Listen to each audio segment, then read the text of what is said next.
যদা যদা হি ধর্মস্য গ্লানির্ভবতি ভারত অভ্যুত্থানং অধর্মস্য তদাত্মনং সৃজাম্যহम् পরিত্রাণায় সাধূনাং বিনাশায়শ্চ দুষ্কৃতাং ধর্ম সংস্থাপনার্থায় সম্ভবামি যুগে যুগে। যে যে সময়ে ধর্মের গ্লানি অর্থাৎ অধঃপতন ও অধর্মের উত্থান হয় সেই সেই সময় আমি নিজেকে সৃষ্টি করি। সাধুদিগের পরিত্রাণ, পাপীদের বিনাশ এবং ধর্মকে আবার প্রতিষ্ঠিত করিতে যুগে যুগে আমি অবতীর্ণ হই।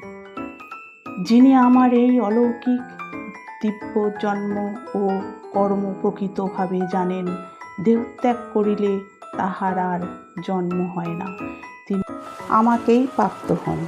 সংসারের আসক্তি, ভয় ও ক্রোধ ত্যাগ করিয়া মন আমার